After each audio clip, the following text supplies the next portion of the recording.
Hi, welcome to the Bathtub. This is the Bathtub Quarantine Edition, the latest in the series of quarantine editions that we're doing to keep ourselves from going crazy and possibly keep you from going crazy as well. One of the things that's interesting about the whole quarantine thing is that this people are literally so bored they're actually watching some of these videos now. Like, it used to be people would just like check in. There's like they look for a minute or two and they say, "Oh, I don't want to watch this guy," and literally they're so bored they're watching almost entire episodes of the Bathtub. So try to take care of yourselves out there. Don't go completely insane, and we hope you're all well. What we're trying to do today is last week we did. The top 10 major large books you could take into the quarantine that keep you busy for several weeks. And I have to say, today what we're going to do is we're going to do the top 10 or 11 or 12 because I can't keep myself to 10 for some reason. Top 10 or 12 serieses. So serieses, it's one of those horrible words in the English language. A series of books by some writers who've written books that go on forever, and there's lots of episodes, and you can read many of them, and you never run out of them. So you'll see as I go along. A number of people wrote me, by the way. Normally, I ignore anyone who tries to correct anything on this show because anyone who takes any of this seriously or takes it as a standard or anything, or who believes that the top 10 big books are really the top 10 big books, definitely need to stay in quarantine. But the main thing is that these are I'm just completely off whatever's on my shelf. I don't stand by any of these. If I was going to stand by any of these lists I'm giving you, I'd go get a phony baloney job at some stupid university, like some state college in California. But I will admit, I'm sorry I left. I meant to put Thomas Pynchon on the top 10 list, so I'm making one exception. A lot of people just went off. They went off their roofs because I didn't put Pynchon, and I said I won't put Gravity's Rainbow. I won't make anyone read Gravity's Rainbow in quarantine, but I did really enjoy, and I was exhausted by Against the Day. I do think that's a great quarantine novel. So if I was picking a one large Pynchon book, I would pick this. And I still don't. My personal jury is still out on Mason Dixon, and I don't like V. But as far as the big books, this is the big one that I would take into the Bathtub. All right. I got the whiteboard here, so I'm serious. I'm trying to. This is completely arbitrary, but at number 10 of serieses fiction, I've put. Again, I couldn't make room for everything, so I put two people in here. I put Raymond Chandler, so you got a whole series of books about Philip Marlowe going around solving crimes in L.A. The most famous book in the series is The Big Sleep. As I've said in the past, I don't like I find The Big Sleep is fun. It's okay. The early books are a little too confusing.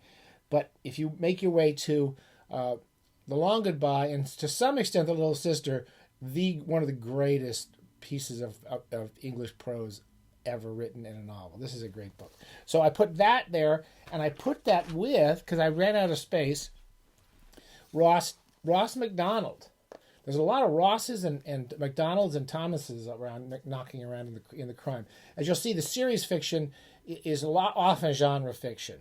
Okay, so these are two random ones that I like both of them. Black Money and The Chill, the Lou Archer detective novels. There's actually a lot more of them than there are of the Chandlers, so it will carry you through longer quarantines.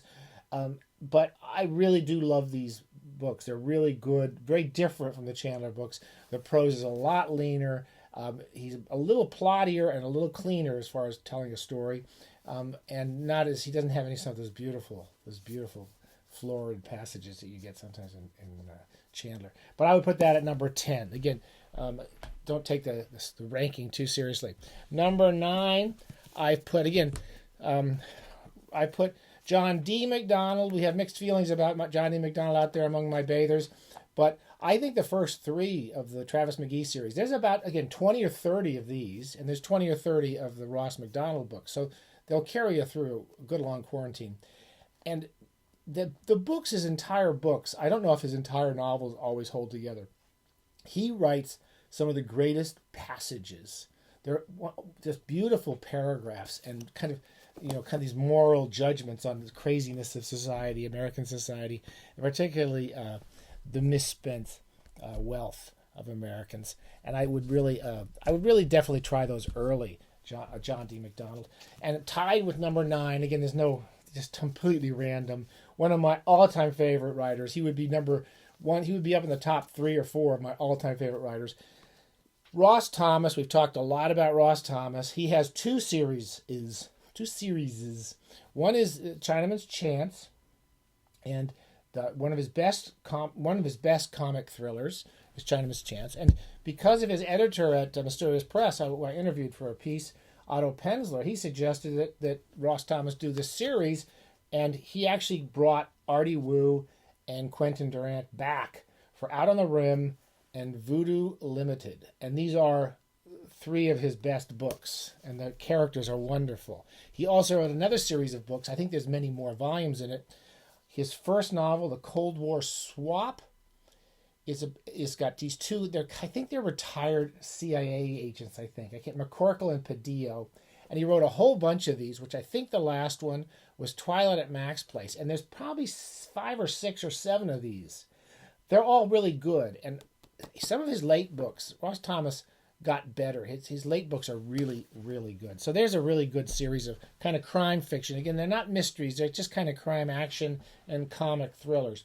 What else do we put? We're looking for stuff for the kids here. And so I bought a bunch of kids here stuff. Here's this great series we've talked about, the Uncle Scrooge books from Fantagraphics. This will keep the kids going. And there's a lot of them. There's Uncle Scrooge and Donald Duck. They're all done by the great Carl Barks. The Uncle Scrooges are the better ones. They're the more world-hopping, the more adventurous. But there's lots of good ones in the Donald Duck series. I think you can see my stack up there. I think there's 10 or 12 out now. There's a couple coming out a year. So you could probably be reading these pretty much. Your kids could be reading them till they have kids. That's sort of the way it works, if it's a good book. And then The Spirit. I read a lot of these the late Spirits when Eisner was reviving The Spirit in the 70s. And I've been going back and getting these early books. They're very politically incorrect, so you got to be careful. But the actual artwork and the way of telling stories, Eisner is just, look at that, just that cover. And he just creates so many ways of telling comic stories that I can't imagine any kid or any grown-up not finding the Spirit books. We'll do more on The Spirit one of these days. We'll take the whole thing into the bathtub. Okay, one of the great all-time series is Sherlock Holmes. Sherlock Holmes is still really good. I just reread the Study in Scarlet for my quarantine entertainment. And the Study in Scarlet is the first Sherlock Holmes. The best Sherlock Holmes are probably the first novel, A Study in Scarlet, half of which is a sort of a, what would you call, melodrama about the Mormons. The bad guys in this are the Mormons. And Holmes shows up right at the beginning of this, and then we have some later series. The series is really the stories. These are the things I grew up with, and I love these old Ballantine editions. The Sign of the Four, I believe, is a second novel. It's just a chase, as I recall. I didn't really like this. Many people, and I think they're probably right, consider The Adventures of Sherlock Holmes his best collection of short stories. So if you want to read, if you've never read Sherlock Holmes, you should definitely read A Study in Scarlet and The Adventures of Sherlock Holmes. There's 7 or 8 books of stories and novels, including the most famous, the Hound of the Baskervilles, which did not start off as a Sherlock Holmes book, because as many people know, Conan Doyle got sick of Sherlock Holmes stories. He hated writing them, and he hated Sherlock Holmes as a character, and so he was always trying to get away from him, and he kept getting pulled back in, right? Get pulled back in. So, but the first 2 really are probably the best. All right, so I'd recommend, if you haven't read Sherlock Holmes, you should definitely read those. I've skipped one here. 2 random series for young adults. I've mentioned the Spooks. The Last Apprentice, I think, was the first volume. They're called the Spooks Apprentice in England. These are great young adult books. I just read the first 2 over the past few weeks and just had a really good time. He writes really well, really good storytelling. They're very dark. And they're about a guy who's basically who takes care of ghosts and goblins and witches in sort of a medieval English period, and these he's still writing these, I believe. And I would, if you got a young adult who's bored or you're just bored, you can't really I can't imagine someone not enjoying those books. Here's the books I loved when I was 6 or 7. So I've got a 6 or 7-year-old kid at home. Again, politically incorrect, I'm afraid. You know, there's the pictures of African kings and so forth sometimes might be considered offensive to some people. But I think that these are incredible storytelling. And the idea that all the animals are allowed to speak and tell their stories is these are some of my favorite books. And the artwork. I mean, the simplicity of the art. If you can find you don't online the ebooks have not got the illustrations. You have to get the original Hugh Lofting illustrations, which I mean, this is the first edition, the American edition. There's a monkey she's one of his housekeepers. I forget. There's a duck that's his housekeeper, and then he's got Dab as one of the monkeys who takes care of his house. And I'll show you something that's less politically sensitive, because I think some people get bothered by some of these books. This is him talking to a fish. Anyway, I love these books. Okay, so there's Dr. Dolittle, the spook. Okay, we talked about Sherlock Holmes. Let's talk about one of the great kind of 20th century versions of Sherlock Holmes, which is the Dorothy Sayers, Lord Peter Wimsey books. I've still got my old Avon paperbacks. The Unpleasantness at the Bologna Club. There's like 10 novels and 2 or 3 books of stories. Lord Peter Wimsey is basically he's sort of a P.G. Wodehouse type character. He's this upper crust guy who's very clever and funny and has a kind of offbeat sense of the world. And the murder mysteries, I find the murder mysteries a little overly. The murder part I find boring, but there's sort of jokes on British society. So the Bologna Club is where this kind of wealthy old middle class club where elderly men hang out. And the joke is that one of the members is actually dead all day one day, and no one notices, and then find out he was murdered, blah, blah. And the murder is kind of interesting, but the jokes and the way people talk they're very, very funny books. And Sayers is a very interesting writer. She's a good writer. Which brings me to another writer I love, very similar vein, very big influence on Sayers, which is the P.G. Wodehouse books. And these are the Jeeves books. I forget which is which. I've read all of these so many times, I mix them up. And most of them are short stories. The Inimitable Jeeves, Carry On Jeeves. Code of the Woosters is one of the greatest P.G. Wodehouse novels, and that's definitely a Jeeves and Bertie Wooster. The joke is, of course, that Bertie Wooster is this kind of wealthy fop who has no idea what's going on, and Jeeves has to sort out all his problems, and he's terrified of women, particularly Bertie Wooster, and he never understands anything, and he's constantly trying to think he runs everything. It's his voice that carries these stories through. Very good Jeeves. You really can't go wrong with the Jeeves. Right-ho Jeeves. I don't remember which I liked better. Code of the Woosters is considered one of Wodehouse's greatest books, and I probably agree. So we have this is another series. We're getting a little more serious, but a series that I've always loved, and I'm planning to reread them, is Balzac's The Human Comedy, La Comédie Humaine. Do not correct my pronunciation. I do not speak French well. Okay, I don't speak it at all. Balzac, Old Goriot. These are the two shorter novels in the sequence. It's a lot of novels about a lot of different characters in Paris, and they all sometimes they come into each other's stories at different times, and they're satires on the way culture works and the way wet marriages work, and they're just really involving books. They're all very different from each other, but characters sometimes come and go. There's a new translation coming out of Lost Illusions, which is one of my favorite, has the great Vautrin character, who's got to be an influence on Moriarty. Vautrin was he's this criminal underworld character in Paris. And then there's lots of jokes about book reviewers. It's like one of the few books I can think of where book reviewers are basically one of the jokes of the whole thing, is the whole sick system of how book reviewers are all taking care of each other. And it's not much different from London when I lived there 20, 30 years ago. So La Comédie Humaine is great. Most of the books are good. I would really recommend these two. I haven't read them in a long, long time, but I remember those as two that just kind of, they're shorter and They're quite strong books. Again, we have too many books. I thought of another series for people who don't want genre books, and there's a lot of these are genre books, which is the Rabbit books by John Updike. He wrote 4 of these. I'm of the opinion, we're going to talk more about Updike soon, that Updike's early career, I don't really like most of his early books. I love his books from about the early 70s. And I think this is a good example. Rabbit Run was the first in the series. I don't even have that. I can't stand that book. And Rabbit Redux, which I don't really remember liking. But then Rabbit is Rich and Rabbit at Rest, in which a friend of mine called Rabbit is Dead, in which Rabbit dies. Rabbit Angstrom is this kind of, kid. He comes from a working class family in, I forget, Massachusetts, I think, somewhere in New England, and he's a big basketball star, and then his life goes to hell as soon as he finishes school.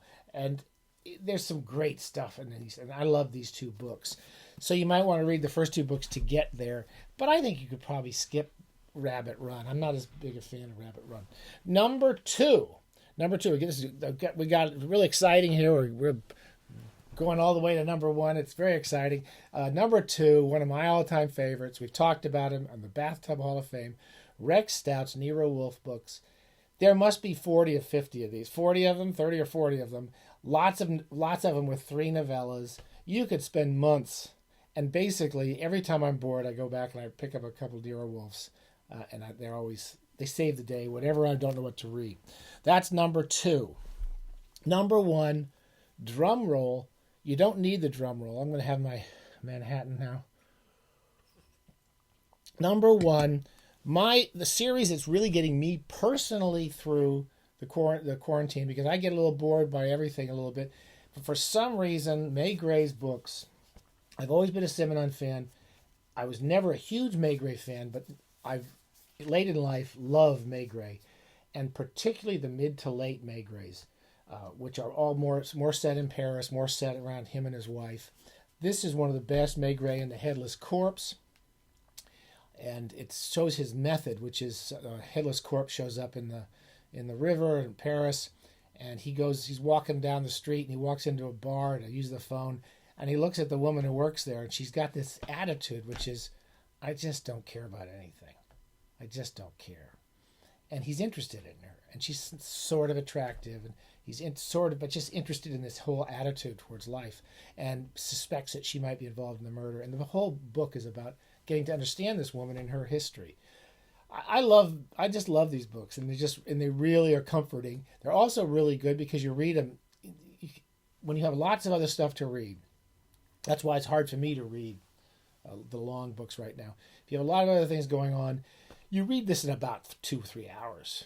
You can pretty much read it in a day, in a few hours here and there, and they really hold together. They're lovely books, and there's 80 of them, so you're not going to run out of those. All right, so that's it. That was exciting.